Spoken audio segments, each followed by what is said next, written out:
Hi,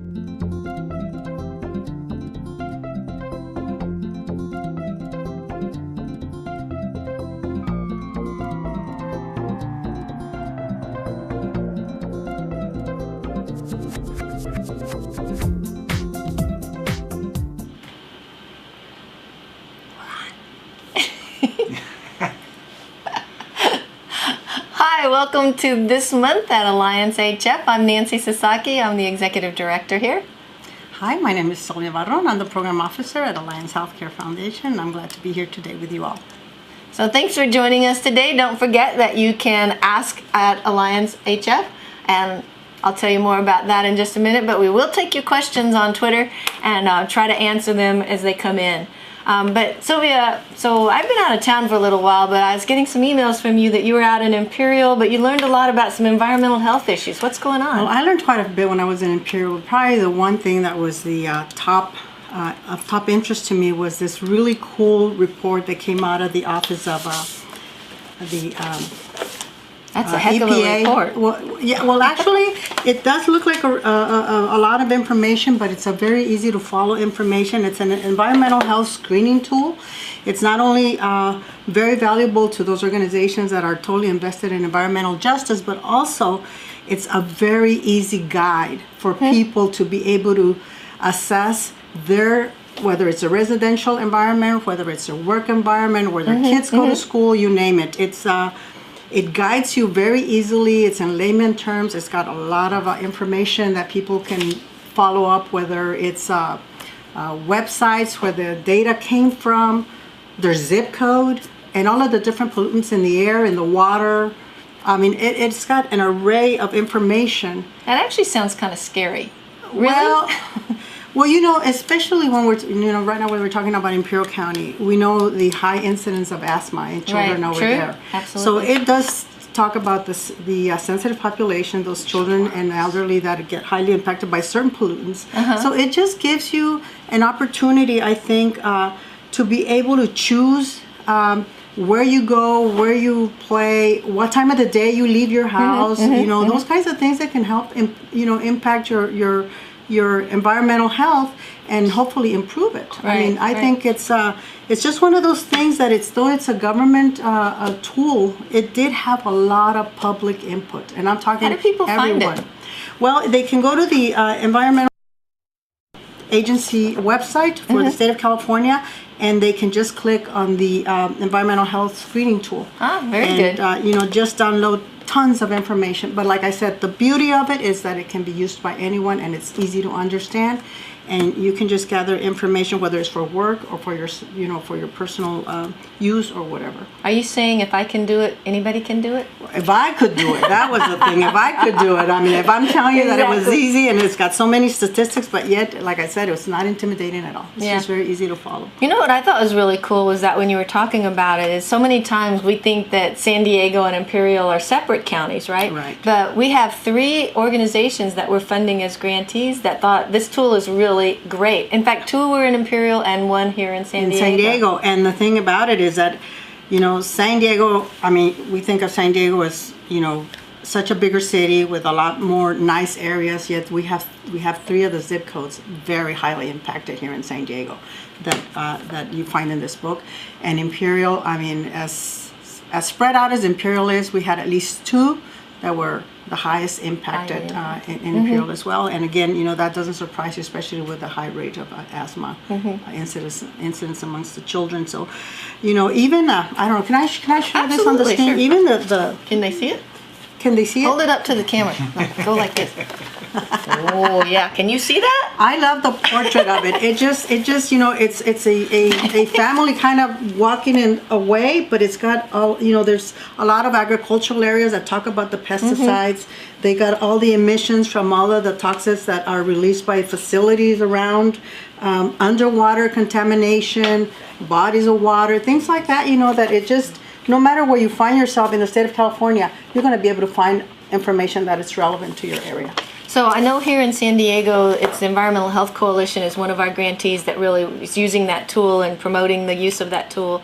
And then in Imperial, we have the New River Committee as well as Comité Cívico. And they Correct. were also great contributors Yeah. to this document, actually, Awesome. all the way from the draft version to the final one. When I was visiting there, FedEx got there with this package, and they opened it and they go, it's finally here. So I know what it meant to them Yeah, especially. One other thing that I think is really important to mention is because now you're able to see which communities are more impacted, the cleanup is going to get prioritized, and also the monies that the government has for those organizations that are promoting environmental justice are going to be targeted at getting some of those monies as well. So We can certainly hope so. Yeah, That'd be a absolutely. great use of some federal monies. I think so. And cleaning very up much. those areas. Well, you know, a little bit closer to home and talking kind of broader about the nonprofits. There was USD does this annual report that talks about the state of nonprofits and gives information. I know, close up to the camera. The state of nonprofits, and it is just specific to San Diego County, which is unfortunate, but we've learned that there are 9,700 nonprofits in San Diego County alone. Ouch. But what's interesting about that is that only 1,800, almost 2,000, have employees. So a lot of our nonprofits are volunteer run, right? There's only a few that have employees. 48% of households in San Diego County actually make a contribution to a nonprofit, which is awesome. Let's try and work that number up a little bit more. And 34% of the households actually volunteer for a nonprofit organization. So, you know, we're very philanthropic. It really shows how much the people of this community care about what people are doing. And there's also another graphic that really speaks to the dollars that are available. And just to show you here, because people are seeing it on the screen, around all of the communities in the United States, San Diego has about $34,000 per nonprofit available from foundations. But if you look at San Francisco, it's $297,000 per nonprofit available from foundations. So right there, we're at a significant deficit, Yes, right? absolutely. In terms of grant-making foundation dollars available. That means we really do rely on the public support to help. And we all know, as you know, we've worked in the nonprofit Yes, service a sector. lifetime. A third of funding for nonprofits typically comes from foundations and donors, individual donors. 2/3 of it comes from the government. When you think about that, you know, and you think about the economy and the budgets and the cuts and everything else, you know, that pie is going to continue to shift, and philanthropy and grant making and donors giving money is going to become even more important in the community. So if you want to see a copy of this report, you can actually go to, it doesn't have www in front of it, so you just do the HTTP, you know, HTTP. Yeah, that whole thing right there. And you just go straight into stateofnonprofits.org, and then you look down on the menu and you'll see the annual report for 2013. And you can find out more about this report that USD did on the state of nonprofits. And it's really not looking at the service provision. It's not looking at that, but it's really looking at the economy of the nonprofit and what that brings to a particular community in terms of the economic benefit. To see that we have about 7% of the employment wages are in nonprofits. I mean, that's really significant if they were to go away for some reason, the impact that it would have further on the economy as well as on the people they serve. So I thought it was very interesting. Very interesting. Yeah, I thought it was a great report, and like I said, you can go on and find it, and you could even probably, you know, like Google search State of Nonprofits 2013, and you'll end up finding the report. But it's really informational. Where are we now? Okay, so you're going to talk a little bit. I know you went to this forum, basically talking about women, right? Yes, and you know, it's a perfect segue for what you just finished talking about, because we were talking also about generating or developing the next generation of women givers or philanthropists, and we're talking not of the, you know, like you say, so many of the households provide, you know, some kind of support for the nonprofit organizations, but we're talking, one of the things that we don't realize is that by our own role modeling, we're slowly in each household building the next generation of donors that are going to see it as a way of life to contribute to those nonprofit organizations that work in the community. But the real focus on this group was building the group of women that are going to be the philanthropists of tomorrow. And they didn't only talk about those women that, you know, that have a privileged economic lifestyle, if you will, but also those that do provide a lot of volunteerism in their different organizations, which, you know, a lot of people don't think of that, but that's a lot of money that if you know, at every single hour of volunteering, if you were to be paying a person, that organization is saving that money by having people volunteer. The very interesting dynamics of this particular workshop was that you had the older women that, you know, that had all this experience to share with the younger women. One of the things that was very interesting that one of the panelists presented was that today in the schools, they're teaching kids to be engaged in the community from a very early life, you know, from a very early, basic level, and then they move them up until they get to high school and they're looking into college. Then one of the things that really shows well when they apply for college education is how much community work have they done, which is a whole new way of building those donors of tomorrow, which we didn't have. You know, generations like myself, it wasn't a requirement.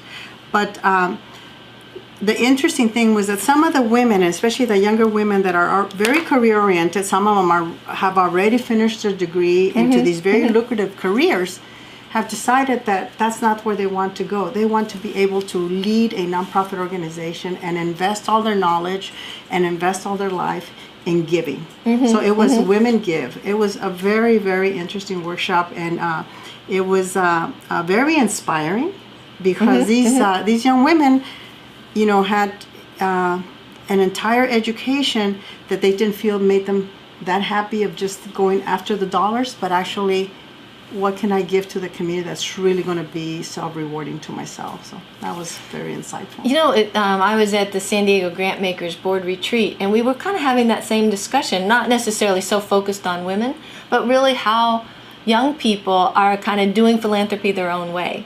You know, and that they were talking about how they might pool some of their dollars. They might not have thousands of dollars to give, right? But they might do something like pool $100 together, but they get 10 or 20 or 30 of their friends together to pool $100, and then they look and say, where would be a really effective way of giving this money? You know, and they kind of do that on an ongoing basis, and they build up more friends, and they're now referring to them as funding circles or giving circles.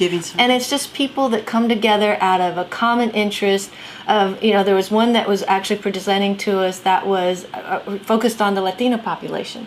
So they really wanted to get people together that wanted to give what they could, but maybe do it all together and be very strategic about how they were giving, because that pool of money may go farther than their one individual gift. Wow, you know? That's the first I hear. That's really great. Yeah. That's really great. You know, we've heard, I think, as a starting point, like when they do these food bank kind of campaigns where kids bring, you know, canned foods or or goods that don't spoil to the school to donate in certain times of the year. Well, they're in the school setting, they're building up for other things as well. And I heard one school in particular not too long ago that had something like that, but it was just particular pertinent to that very one school. But I didn't hear this other part. Really good. But again, really good you know, it really speaks to how giving San Diego is and how creative we can be when we, you know, really want to make an impact. So, you know, that actually gets me right into collective impact. It's, you know, it's kind of funny how trends and ideas kind of come around and go around, right? You kind of want to say been there, done that, but sometimes when they kind of come back, there's a different twist on them, right? So this collective impact idea, you know, it's basically collaboration, and it's collaboration that's cross-sector, so it's not just people in philanthropy talking to people in philanthropy. Maybe it's people in philanthropy, and it's people in the nonprofit sector, and it's people in businesses, you know, all coming together and talking about how do we make an impact on a particular community. And so now that I'm out and about in the community, I'm starting to hear more people talk about collective impact. And there's definitely some components to collective impact that make collaboration more successful. And I think it's something that, even if you didn't call it that, and before, you know, you're seeing this already on the screen right now, but if you didn't really call it that before. It's the, over time we've learned these are the things that really make things successful. Sometimes I've talked about collaboration in our community is basically just spying on each other. Nobody's really committing to anything. They're just making sure they know what everybody else is doing, right? But if you really can go through these 5 steps, and 5 is a really manageable number. Absolutely. But they're not that easy. Having a common agenda, really understanding what the problem is, right? And a shared vision for how you're going to change that problem. Not, you think it's this way, I think it's that way, somebody else thinks it's another way. How do we share that vision for how we're going to change? Now, this is where we want to be, and here's how we're getting there, and we're measuring it.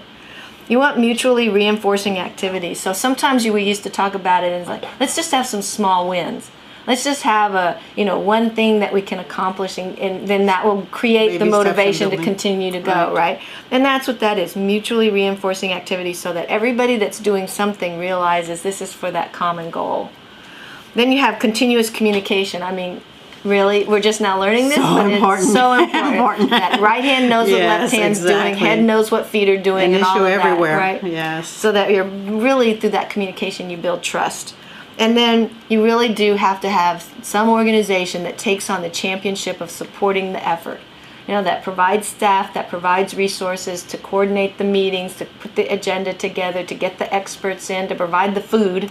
That's critical. The all food the and the logistics. drinks, right? All of the logistics, and making sure that everybody knows that they can convene and they can be a part of this collective impact effort. So I'm really starting to hear a lot more about this. This chart actually came from the Partnership for Children in City Heights, but CHIP, our organization that's been in town for a long, long time, is really one of the experts at collective impact in our community.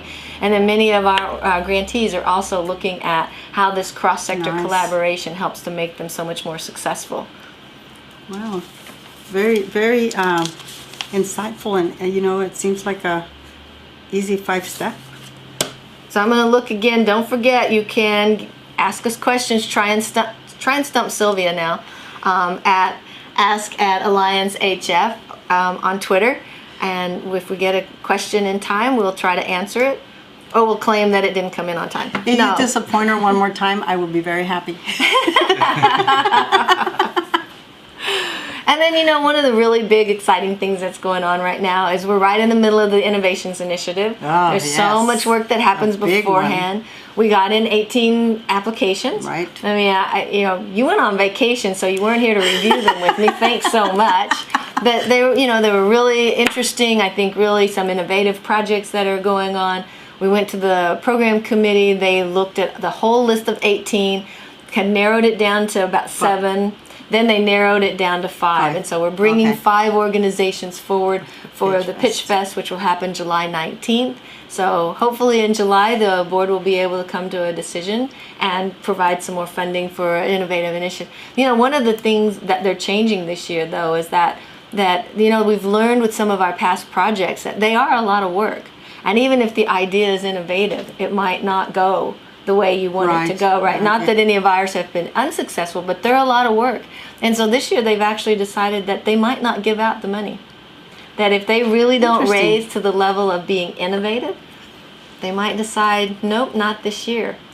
Then they'll have to decide what they're going to do with the money, but we always want to try to get that out in the community. Well, there's plenty of need. I mean, I'm sure there's going to be plenty of things to do with the money.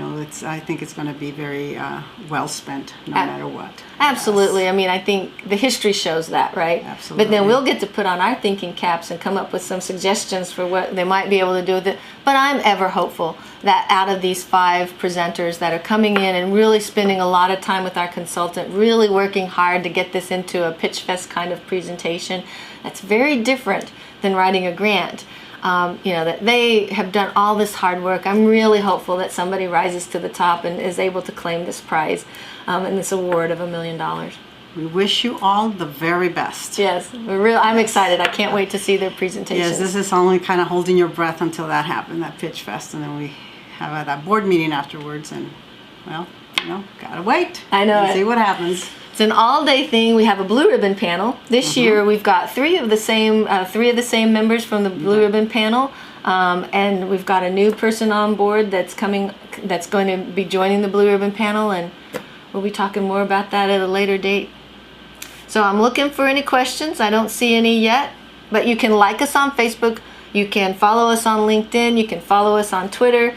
You can check out our YouTube page. We also have a Pinterest page. I don't know if people really know that, but it's got a lot of stuff that's going on with our community and our grantees and Alliance. And yeah, absolutely. There's so many events going on in San Diego, and we're posting every single one of them. We hope that you support what it's posted. There's all of these very worthy nonprofit organizations that are doing tremendous work, and they put these events to try to raise a little bit of money, and so we're putting it out there. Check out our Facebook page, and you're just going to see everything that's going on in the month of June posted already. Hey, you know what? In a few days, it's the summer solstice. We're getting ready for the summer already. This year is flying by. So don't miss out on anything. Like us on Facebook, follow us on Twitter, follow us on LinkedIn.